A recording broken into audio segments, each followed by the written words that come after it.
probably go that way if you want. Let me see if I can do it this way.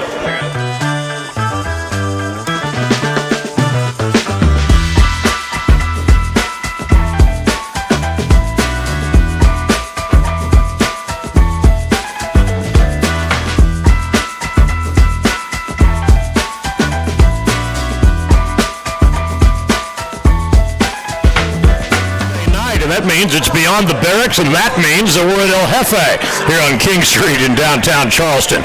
Brian Giffen along with Coach Conroy as we bring you beyond the Barracks. Coach Draytonson, there's a lot of Citadel brass and a lot of Citadel royalty in the house tonight, Coach. It's going to be a tough act to follow. It's another fun night down here at El Jefe. Right, no question. Well, the dogs come off of, and I want to remind people, too, that this is presented by Cutwater Spirits. They do it every week, and we hugely appreciate them like we do the folks here at El Jefe. Been fun all season to do these shows on Monday night, and look, we also want to say thanks to Dunleavy's where we've done one, and we'll do one more before this all wraps up. But now you've had a couple days to digest what was a pretty unbelievable game on Saturday. Honestly, I've never come away feeling more empty on the one hand, but also so encouraged on the other for the way your team played. They just came up a hair short at the end. Well, I think it was the sentiment of most of the fans in the building and anybody who watched that game. It was a really well-played basketball game at a high level. They played extremely well. Tip your hats. They had one more point at the end of the night than we did. But you're talking about a game where we shot 55%, shot better than they did from the field. We out-rebounded them. We only had 7 turnovers, 16 of 19 from the free throw line. Got to the free throw line more than them. I think they were 14 of 16. You look at the stat sheet and at first glance and you wonder, like, okay, how did they end up winning by a point? Where are these hidden points at? They're an explosive offensive team that has won 9 straight. They're probably going to win our league. And we held them to 10 of 30 from the three-point line. They had two key ones they hit late. Honest, that were deep. Most teams couldn't come down and fire those or have the confidence to do that. But our guys really fought. I wish we would have done a little better there at the end. We got the rebound, got the stop with 18 seconds left, and we had talked in the timeout before that about just pushing it up and going, especially if it's a broken floor. And but just a couple guys maybe haven't been in that position as much, and so Brody came up a little tentative on that one. But then we called timeout. We really didn't want to call timeout there and let them set, but then we did, and it wasn't our spacing. We executed pretty much what we wanted to. We wanted Brody to get a chance to attack off a fake ball screen, but if they did jump out on him, there would be spacing on the backside, and it was there for us. They had 2 guys covering our 3 guys on the backside, but we got a little excited.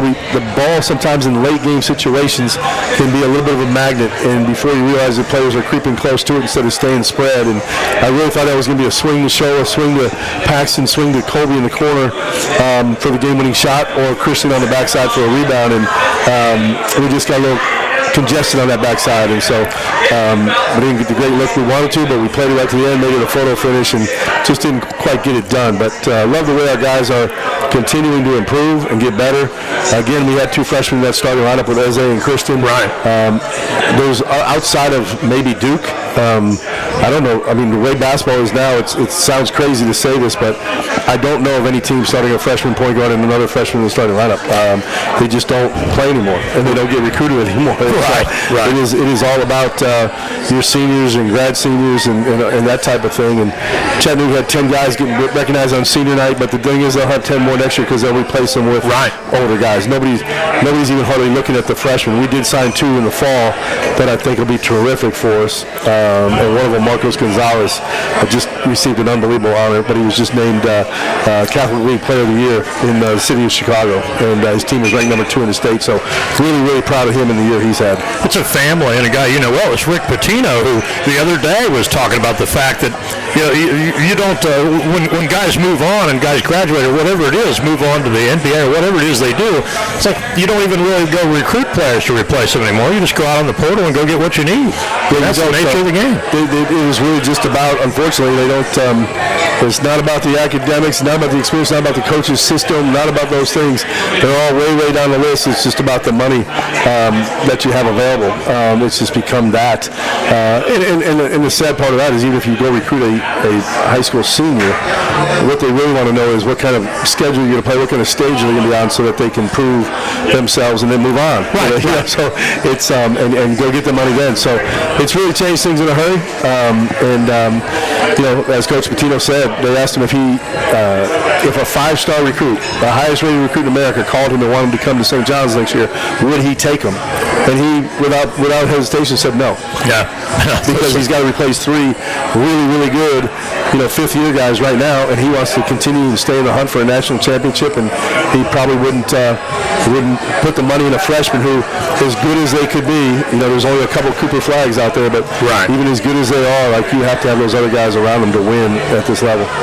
Regardless of what the run is that you guys are on and all that stuff, it's been a marked improvement in so many different areas since you went to this latest lineup. You were alluding to the fact that Christian, for all intents and purposes, though a sophomore freshman eligibility-wise, and since you made that move, you've cut back on the turnovers, and you guys have gotten closer and closer. A lot of the little things that were costing you games before have started to stabilize here.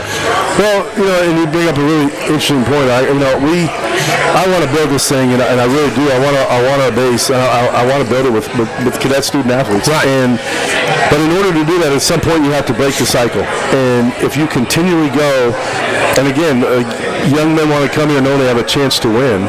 So you have to balance it as you're building it. But if you continue to go and get a grad transfer point guard every year, right. At this point, as Eze matures, or as Christian comes back from injury, or Keenan Davis, who I knew would be a sophomore, but now we lost Keenan, obviously, for the year.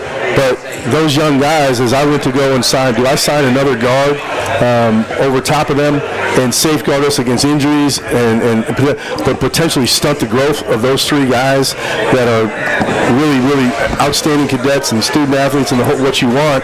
And my answer last spring was no, not as we build this program. Right. And so didn't expect to lose Keenan, but I did expect that second semester Christian would be a different type of player. And he's here tonight. You're going to get a chance to talk to him and hear from him. But I knew it would take him a full year to recover, which was last December. But once he passed that year mark and got some confidence, and I still don't think he's back to what he's going to be. Right. He's still not quite all the way there, but he's playing terrific basketball. And I knew that would be good, but we have to get him out there and get him those minutes. We have to, as Eze develops, we have to get him out there and get him those minutes. If not, he'll finish his freshman year and have not played, and you'll feel like you need to go get another grad transfer point guard. Right. And just the cycle goes over and over. And the Citadel basketball, as anybody who's followed us knows, it's probably been a decade now that we've continuously gone and got signed a grad transfer point guard. And some really great young men, great people. But just like I signed Madison Durr and A.J. Smith to be guards for us, they left after their sophomore year, but I wanted to give those guys as freshmen and sophomores a chance to play so we could build this thing with cadet student athletes. So it's a process, but it's not one that we're strategizing every day how to actually fit those pieces. But a lot of player development comes from playing time. And if you don't have playing time for those young guys, you're not going to be able to develop them where you need to. And I think you're seeing that growth. So you mentioned what we've improved on. Since Eze's been in the lineup, we guard ball screens infinitely better. It's hard to put a percentage number on it, but he gives us a guy that has the quickness to guard the guards in our league and eliminate some of the ball screen problems we were having. Our turnovers are way down. Christian is a big part of that because he plays so many positions and he's such a savvy, sound player on the offensive end. He just kind of is a great tool in your toolbox to kind of fix everything. So those guys coming around second semester, which if we had signed fifth-year guys at those positions with the other scholarships we had, well, they wouldn't have this chance right now. So it is tough. It's growing pains. I still thought we could get these wins, but we are trying to develop and make progress. Another guy, and this is a guy that was here before you came back, that contributed well or big in this game was Colby. And he hadn't had as many minutes of late, but he was a presence out there. And he's another one, like Christian's kind of become lately. where he can get out there and he can get hot and hit some three-pointers for you, for one thing. That was something that early in the year you guys were struggling to at least consistently put together. Nothing better to evaporate a lead than a guy that can nail 4 or 5 threes for you. No, Kobe had a really good game on the offensive end. He not only made those threes, but then he got downhill on a really key drive late in the game. And then with him being out there, and, Eze's a guy that doesn't look to shoot. He plays like a point guard should. Get others involved first, but he'll knock that three down. So with him out there spacing the floor, Kobe was spacing the floor. Christian's out there now because of his ability to shoot the three. Now Paxton could get downhill, and he had a great drive late in the game in a pivot and finish in the lane there. So Kobe and Paxton both benefited from the fact that it was harder to guard us with the spacing. Everybody knows by now Brody Fox is going to be coming downhill. Obviously, Brody was too good of a player in the portal to pass up. Right. And knew him from back in the Minnesota days, but he's a guy, it was tailor-made to play our style. Right. Like he is a downhill player. He gets to the free throw line. We love that kind of player. A guy that's tough enough to play inside and out. And so couldn't pass up on him, put him in there.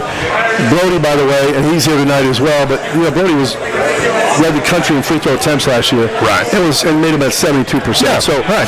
His early season free throw shooting woes were not expected. That's one thing. Of all the things you think would transfer from level to level, sometimes you try to guess, is it going to be his quickness, his shooting, rebounding?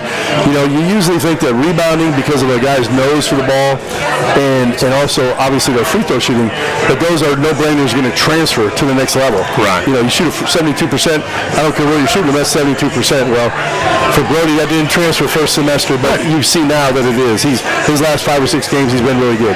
Yeah, it's an interesting dynamic. I mean, because the way it's all come together over the course of the year, as much as this has been such a tough stretch, if you're just looking at the win-loss column, there's been a marked improvement steadily now over, the last month or so, really. The Mercer game was a disappointment because every night, every team could have an off shooting night. I think you guys shot 28% for the game. It's going to happen. But even in that one, you did that, and you're still within 10 points of a team that ran you out of the gym down there. Yeah, no, we've improved. We have to keep doing that. And, again, we always come to El Jefe here after our Monday practice is our toughest one of the week. Right. I always thought March forward Monday. You're just putting your head down. You're marching forward like a Citadel cadet should. And but you're also thinking forward to March. What do we need to be good at in March to win those games in the tournament? And so we always try to get better. I feel like our guys had another really good practice today. You've been doing this a long time. I've been doing this part of it a long time. You see so many games, and I'm talking more in my case. I see so many games. You always think you've seen it all, but never could I have imagined that on back-to-back Saturdays we would have these scenarios where, what looked to be a game-tying three that, admittedly, the call was right. The light came on before he released the ball. But then a week later, I guess the only thing that'd be even tougher happens where you get that last shot and you potentially win the game, and it just gets taken away just a hair late. Our guys both twice now, back-to-back weekends, have fought hard, missed a shot, got an offensive rebound, and scored it, obviously as the buzzer was going off. And it shows their fight, shows their never-say-die attitude. But that's twice I've had to sit there with a team circled up. I kind of know, we're looking at the scoreboard and the monitor right before I'm kind of huddled up with them before the referees make the official call. Right. But I know that it's probably going to be waved off. And it's a tough couple minutes with your guys because, it's emotional. You just fought your brains out and they really competed and you're proud of them. But yet you did not push through and get to, ultimately achieve what we wanted to achieve on that one. So, it's tough. But this group, they're as resilient as can be. They stay tough and together, and so I'm excited. I'm excited for these 2 games this week. I'm excited to get to Asheville. Yeah, and it's a funny thing, last thing here in this segment, but you've talked about it all year. You want to be playing your best ball when you get to the end of the season.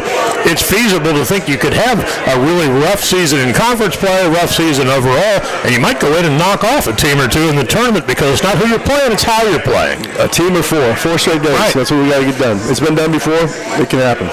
So we got a whole bunch more coming up. Coach Drayton is here, so at one point we'll talk a little bit of football tonight. I'm not sure of the real schedule of things here, but we'll just let that flow as we go. You said Christian Moore will join us up here also? Yeah, Christian and Brody They're both in the house. Okay. So, yeah. All right, so we have those folks coming up, and Coach and I will get back together, and we'll talk about this game coming up against Furman, which, by the way, another of those really tough overtime games that got away at McAllister Fieldhouse. Chance and a get-back game in Greenville on Wednesday. So we'll get into that a little bit more. Joe Mack is on the studio end right here. We'll take a timeout. We are back with more after this. You're listening to, I almost said Fan Talk. You're listening to Beyond the Barracks, presented by Cutwater Spirits. We're live at El Jefe, and we're back with more after this. You're listening to the Citadel Bulldogs Radio Network.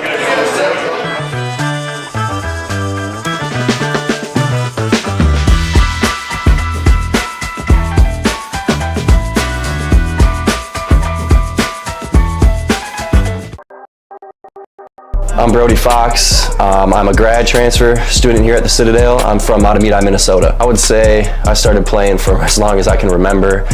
My dad was my coach and my brother's coach all growing up.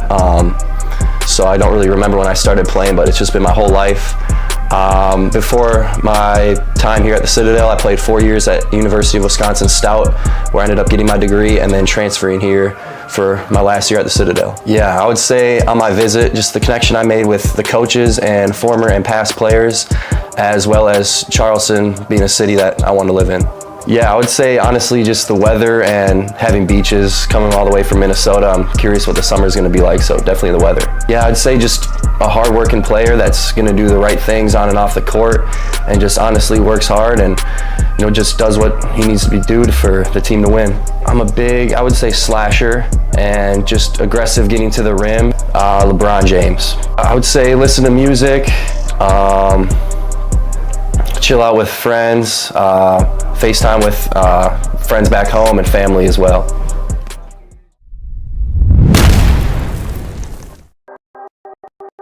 I'm Cameron Glover. I'm a senior. I play point guard and I'm from Trussville, Alabama. So I've been playing basketball since I was 5. And my dad got me into the game. He got me and my brother into the game. And so I played all the way through high school. I started at Division III, so I was at a Division III called Birmingham Southern Alabama. I played there for 3 years. And then I transferred to the University of Montevallo, a Division II. I played there this past year. And then I decided for my last year I wanted to make the next jump and ended up coming to the Citadel. So the coaching staff, I connected really well to Coach Conroy and Coach Reynolds in the city of Charleston. It just has a lot to offer. So definitely the beaches. Being able to get to the beach, spend time with the guys there has been my most enjoyable part of being here. So just to come in and be myself, add that leadership and veteran experience, and then add some outside shooting as well. I'd say I'm a combo guard. I can shoot it and I can play make. So being able to do both of those is kind of the aspects of my game that I bring. So that's a tough one. I'd probably say either Kyrie Irving or Kobe Bryant. Spend time with my friends and watch Netflix. So.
It's Monday, and we're at El Jefe on King Street in downtown Charleston. And Beyond the Barracks is presented by Cutwater Spirits, and a guy who hung out with us a lot at Over the Horizon Brewing is here now, that being Coach Drayton, the football head coach here at the Citadel. And look, we're talking basketball as we do every Monday in here, but you're right on the verge of really cranking up spring ball. You just finished all the signing and you're still working on some acquisitions, but just some thoughts on your quote-unquote off-season so far, like there is such a thing. Yeah, our off-season was very, very busy. I want to thank our assistant coaches. They did an excellent job. Everybody wants to know, what does the coach do in the off-season? Right. Well, we recruit.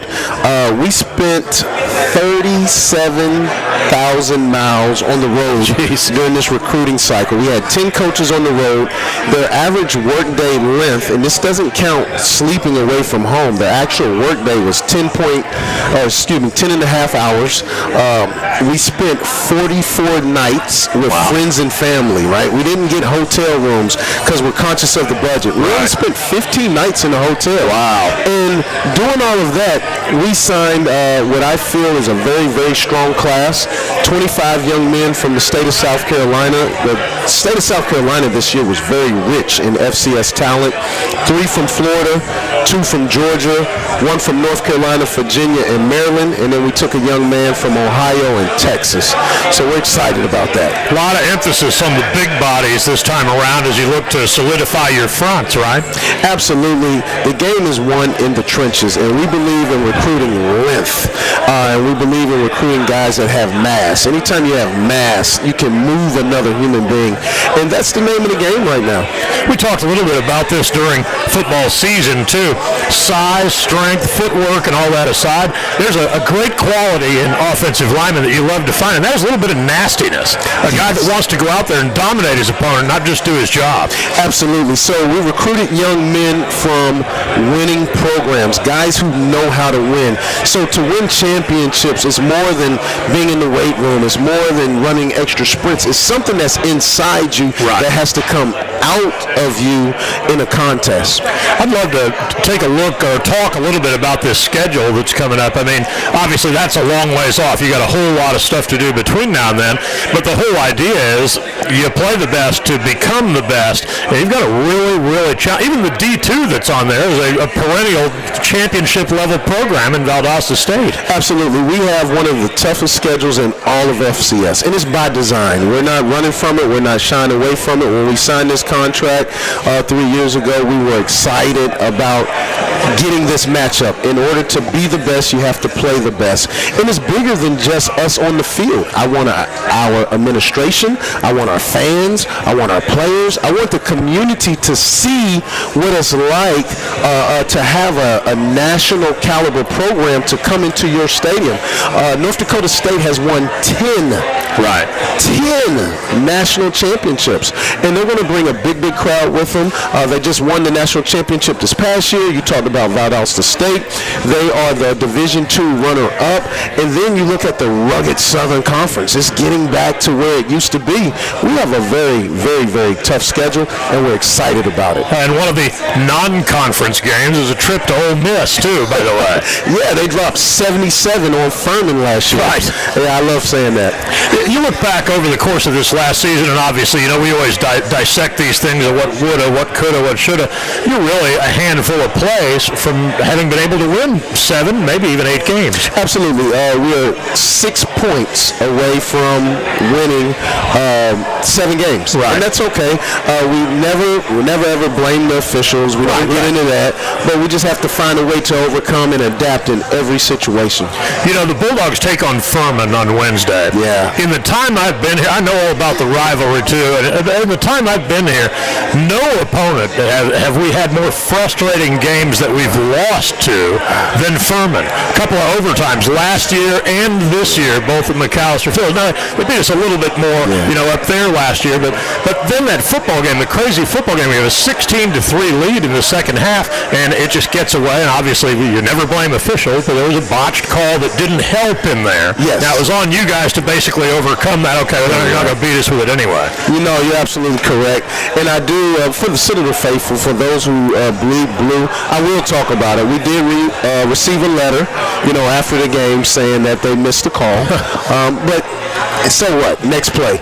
And that's the mentality that we have, that our young men learned after that game. So we will find a way to overcome. And you know what it illustrates is, and I talk with Coach Conroy about this all the time, is how many little things that you have to stack together. Winning is hard, man. You got to stack a lot of little things together and do a lot of little things right. Dot I's, cross T's. I know that's cliche, but that's a big part of winning in any sport.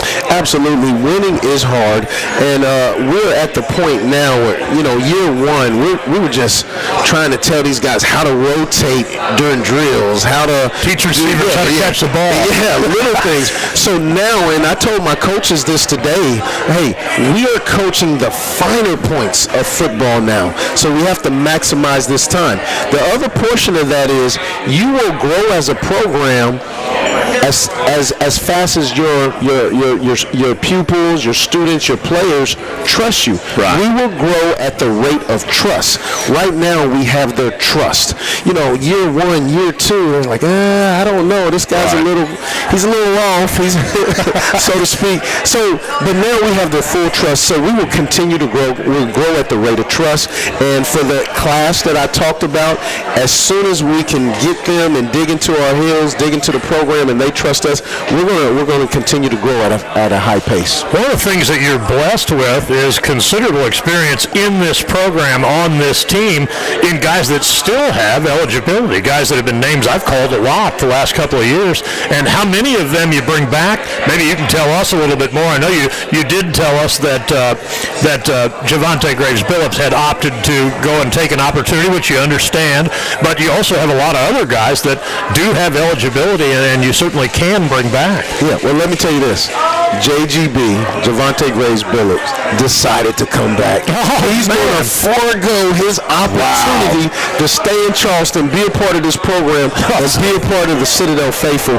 So if you see him out in town, make sure you shake his hand, you congratulate him, you thank him for really putting his life on pause one more year to be a part of our program. Yeah, when you and I spoke a couple of weeks ago at McAllister Fieldhouse, when you told me, and I don't blame him, nobody could, but what a great player he has been. But that sets you up, though, for an on-the-field and on-the-roster level of leadership that continues to get better and better, more and more mature guys. And they're the keepers of the culture, man. Those are the ones that bring the younger guys along. Absolutely. So I'm seeing more and more of that. We didn't have it in year one and year two, but we have our older players now. Hey, we don't walk through that door with our cleats on. Right. Or, hey, you need to look, your brass looks bad. You need to shine your brass. So we're getting more of that, and we're empowering our guys to be leaders. We are a leadership lavatory. So I'm very, very excited about where the future can take us. We have to stay healthy. We've got to continue to build depth. Look back for a minute, if you will. Last thing for you here is we're up against time, but when you go back to when you first landed here in this role and what you knew you'd take on, you're going to transition away from an offensive scheme that they had run for a number of years, and you probably had better talent on the roster suited to play that style, so you knew you were going to have adjustments there. Are you where you envisioned you'd be as you get ready for season 3? Are you ahead of it? Or obviously as a coach you're never satisfied, but where are you in that scale as far as what your vision for? Yeah, you're absolutely correct. We're not where I hope to be. We do have obstacles we have to overcome, but that's anywhere, right? Right. There's hidden doors, and luckily for us, we have people in place now who, they're all in. They're not just sticking their toe in. They're diving in head first. They believe in what we're doing, and the sky's the limit. So the news around college football this week has been all about these programs that are now dropping spring games. Some of it's paranoia about, people in there trying to poach players away, this and that.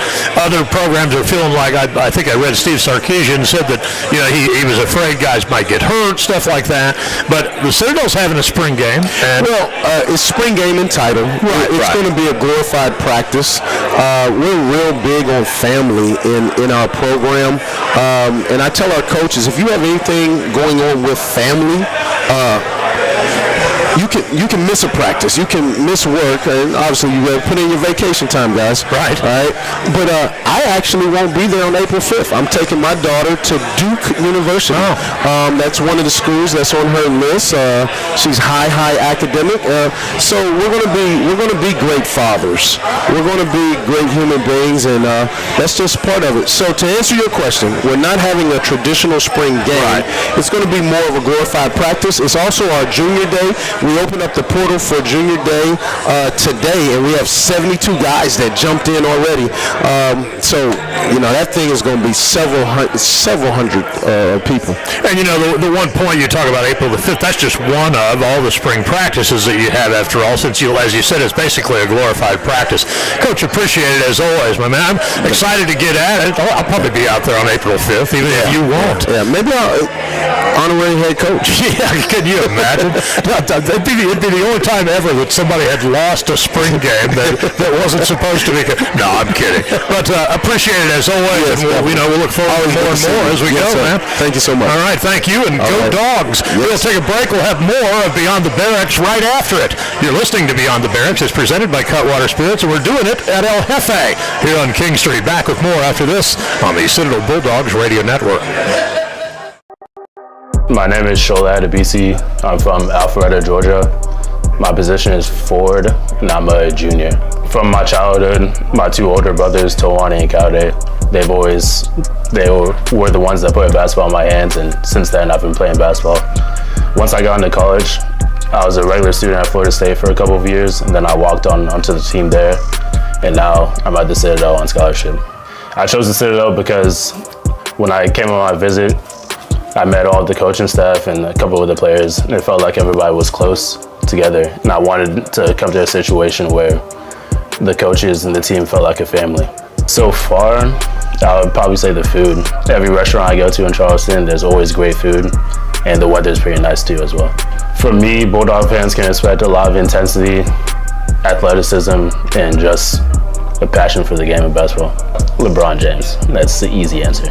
Outside of basketball, I like to spend a lot of time with my teammates, but other than that, if I'm alone, I like to listen to music, play video games, and that's really about it.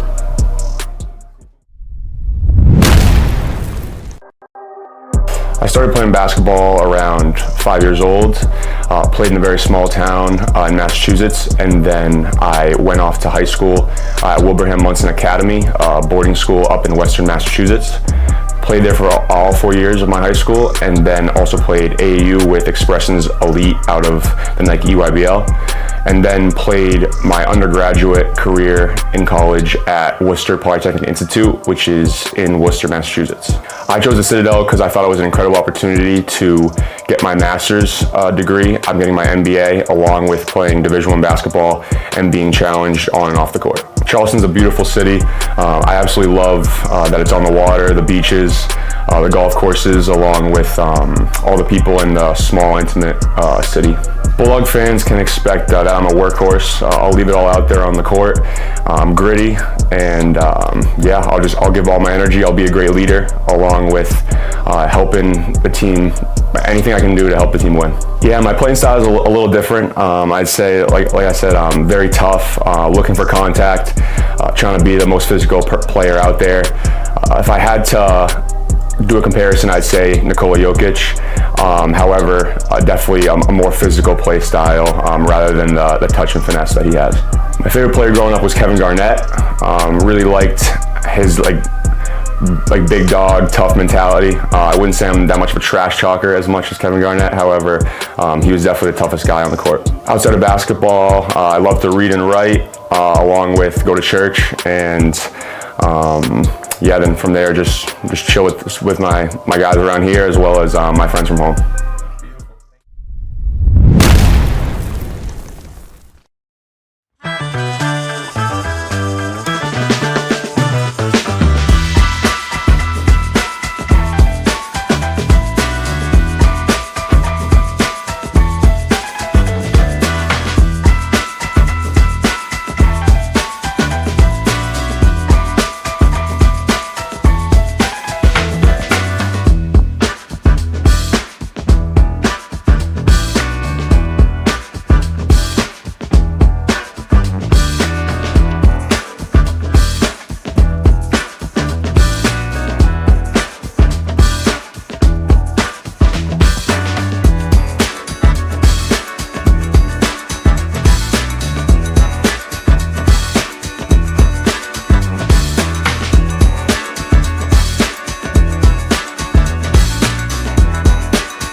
as we typically do, at El Jefe, and it's presented by Cutwater Spirits. I'm Brian Giffen, the radio voice of the Citadel, and joined up here now by Christian Moore, who Coach and I were just talking about you a minute ago. I mean, how do you feel about things?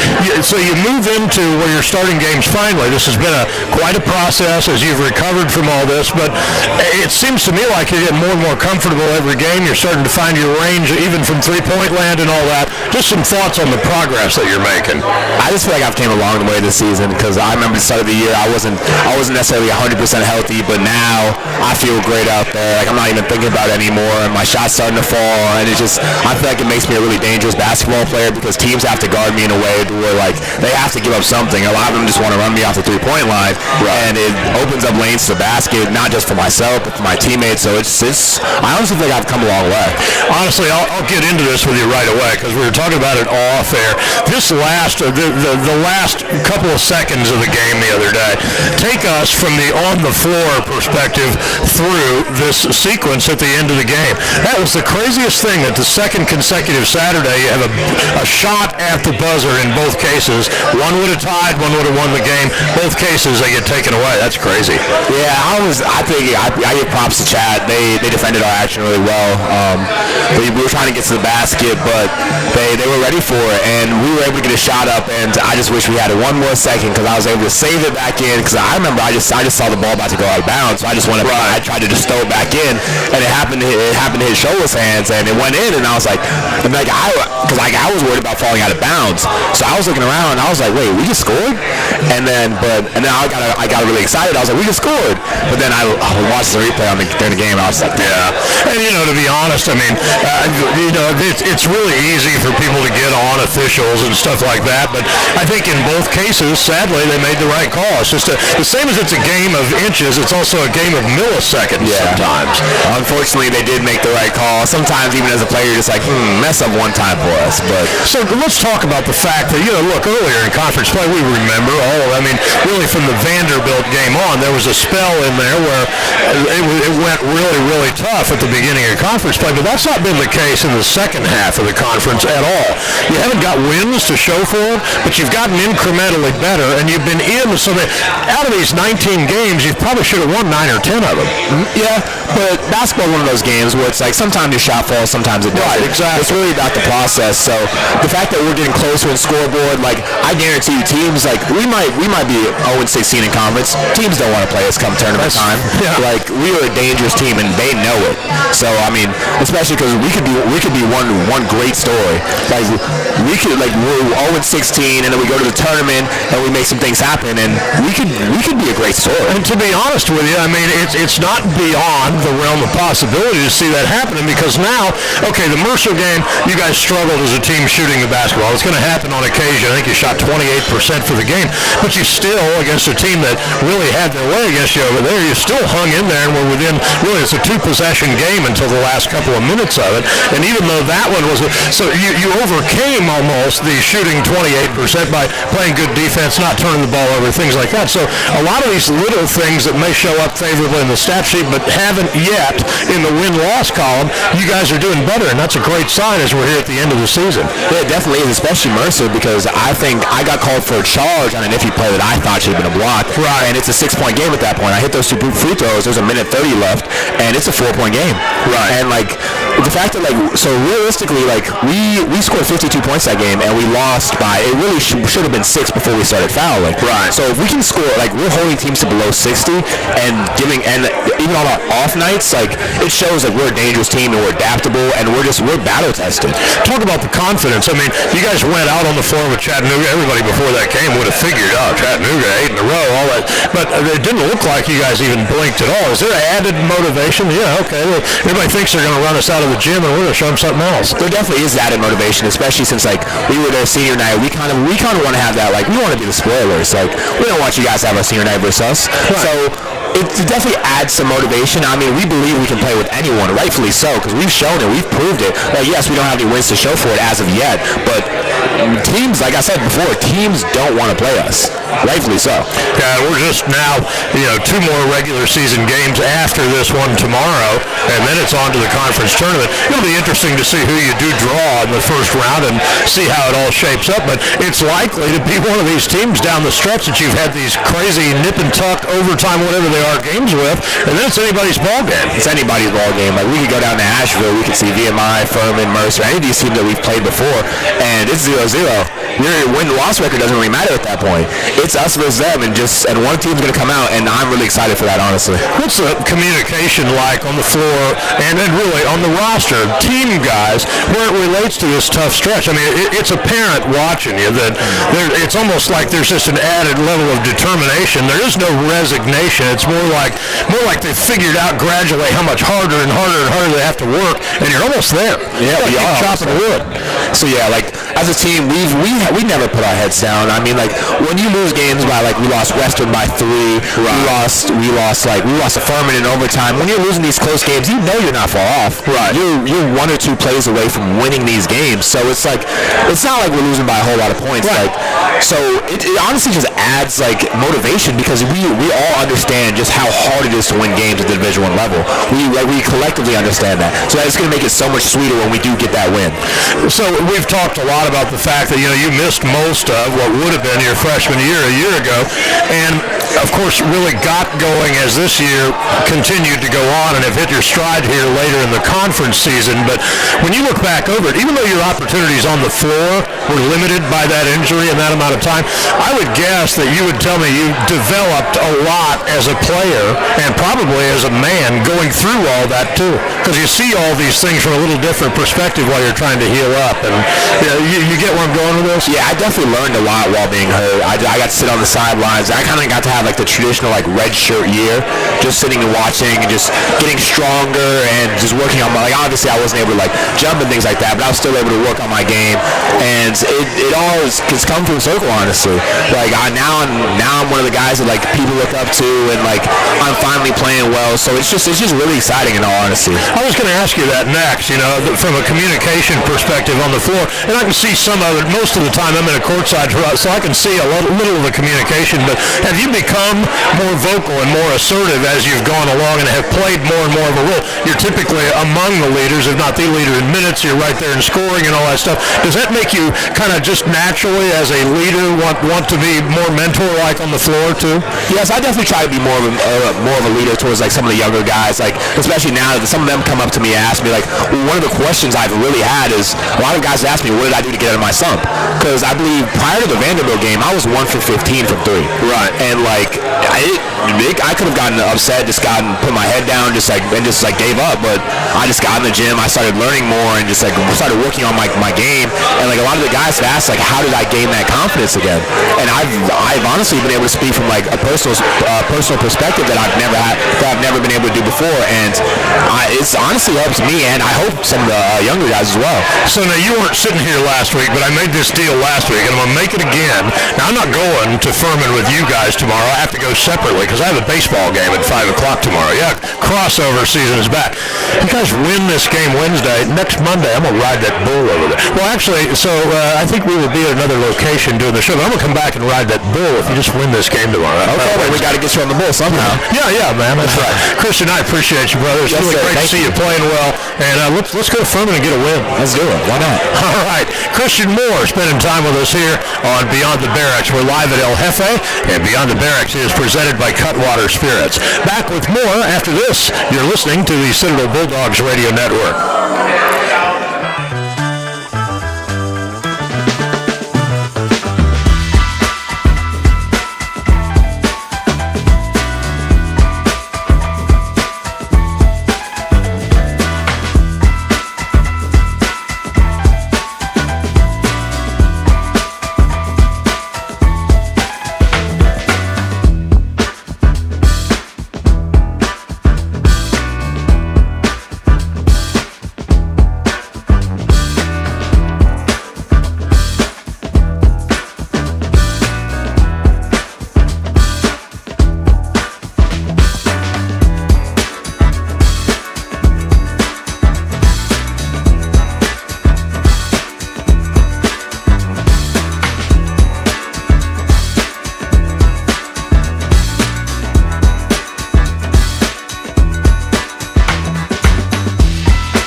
with the last segment tonight, anyway, of Beyond the Barracks, presented by Cutwater Spirits. We're live at El Jefe tonight here on King Street. Coach Conroy back up here as now the Dogs get ready to go take on Furman.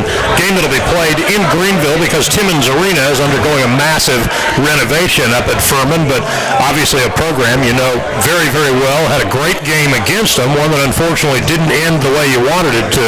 What are your thoughts on this one as you look ahead now? Well, always exciting to get up there. We have, I love to go visit our upstate alums. They always show out in force. T. Hooper usually gets a group going to that game, and so many other people up there that really support us. Foster McKissick, and just all of them up there. And so it's always fun to go see those people, and then and they cheer for us. And we played well. We should one of 9 at the free throw line. Last time we played them in overtime. Just didn't take advantage of the opportunities we had.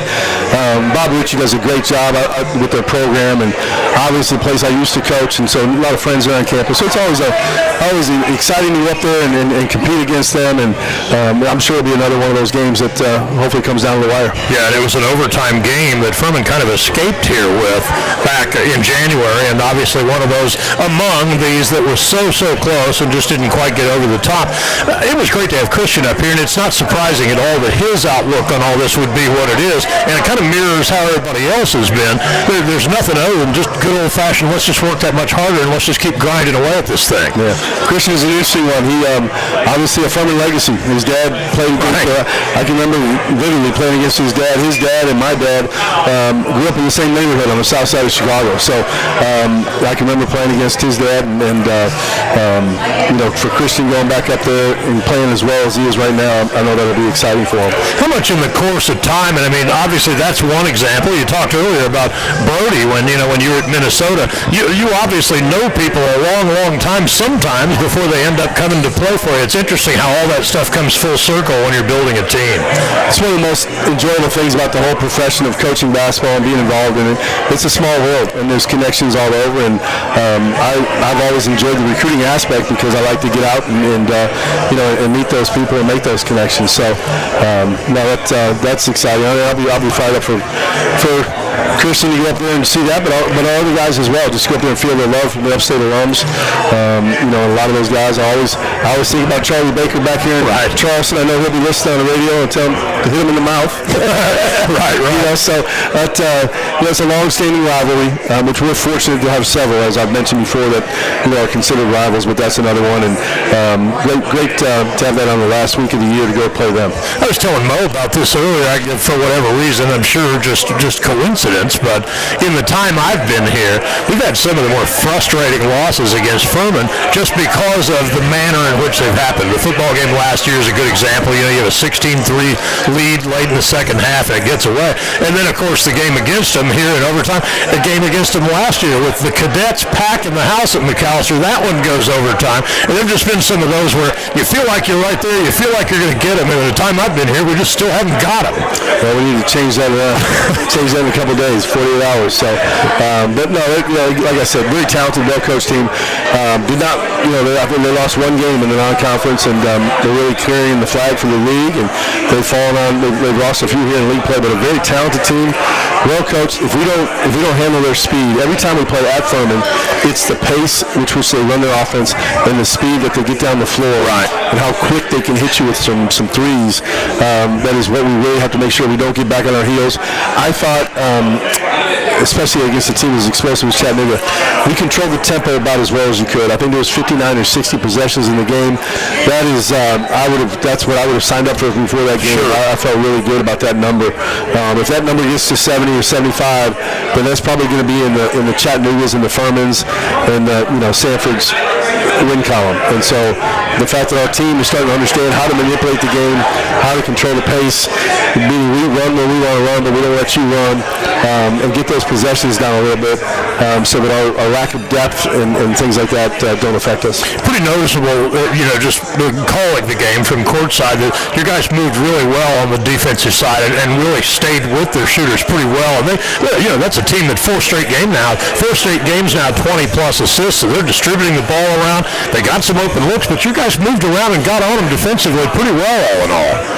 We did, and that if we can keep that consistency, I would tell you that year in, year out, Chattanooga and Furman with Coach Earl and Coach Ritchie, like those are the high-octane offenses in the league. Right. Sanford plays both ends of the floor at such a pace that their numbers get up there.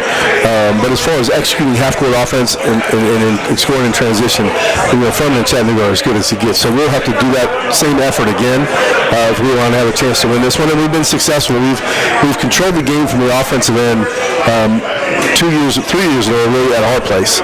We need to be able to do that at Furman. This will be a great test to see if we can do that. So even though all this is going on, it's like Coach Dre, recruiting is a never-ending thing for you guys. And, evidenced by the fact that the other day we all left to go on the trip to Chattanooga, and John Reynolds joined us up there because he's off recruiting somewhere before he got there. And that's just the nature of it. While you're coaching Citadel basketball, you and your staff are also selling Citadel basketball to recruits, prospective and otherwise. Yeah, John went up to see Marcos Gonzalez up there at Brother Rice in Chicago, and thrilled with him signing out. Him and Chase both are going to be great additions to our team. Marcos has had just a phenomenal year. Player of the year in the Chicago Catholic League, and I believe his team is ranked number 2 in the state right now. So I'm planning on getting up there to see him in these state tournament games at some point, and hopefully he gets his team downstate to Springfield, and a tournament that I've gone through my whole life, and I would love to be able to watch him and play in it. It's interesting how these SoCon teams are built. There are varying levels of how much teams have to invest in what the current state of the sport is. There are some that still do it more the old way, where you develop guys and you try to have an older team that's going to have leaders that have grown through the program. There's a real contrast between programs here in this conference that way right now, wouldn't you say? I would say there's a contrast, but for the most part, those teams, you can almost go down the list of how everybody's finishing in the league and what their resources are in this new era. Chattanooga is a little bit different. I don't know if their money would line up to be the champion of the league. However, they do have 2 guys, Honor Huff and Trey Bonham, who started with Coach at VMI. So been a part of that, and obviously went to Florida in between, but then come back.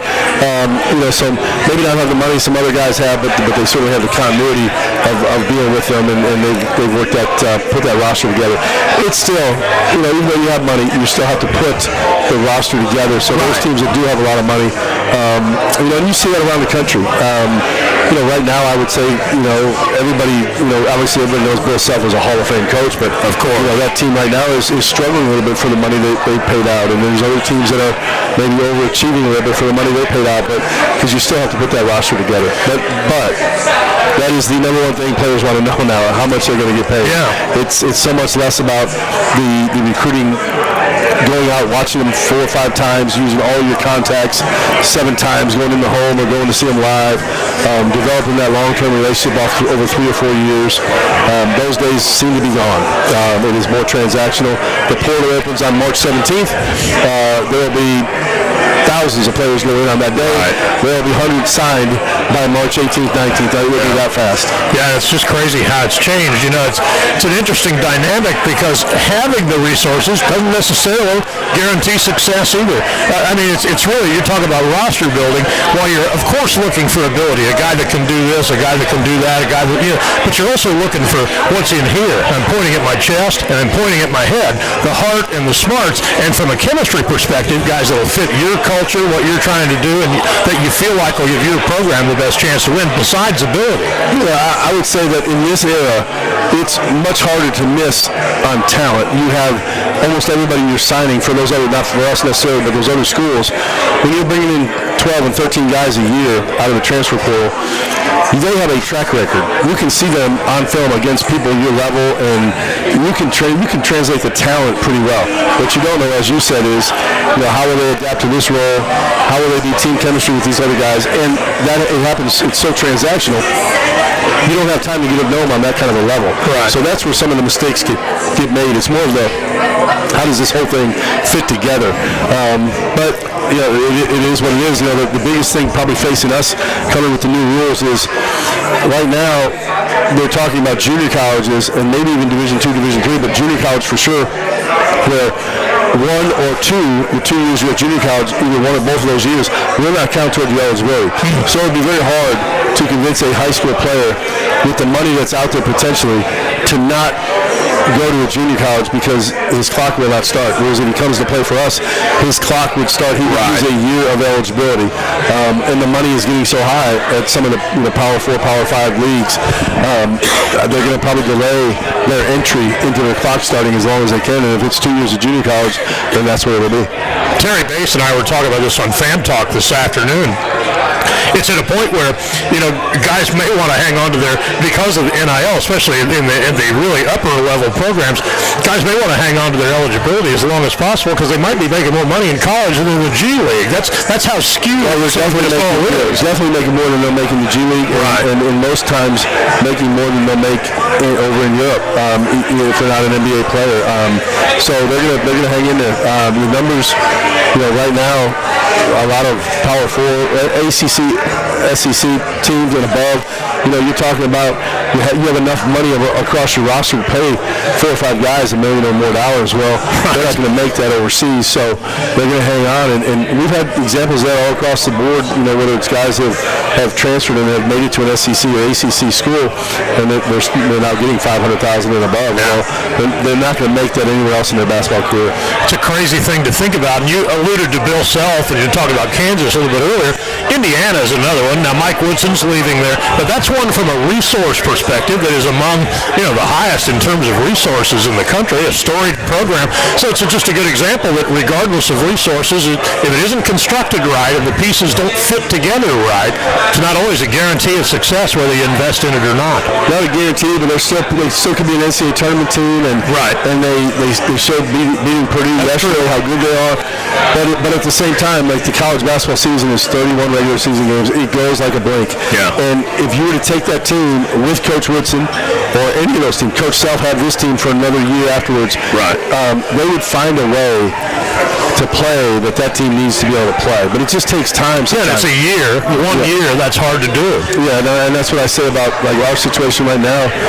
Christian and as I've always felt like once you get to the third semester with us, which Christian is now just entering, but he didn't even play his first 2. Right.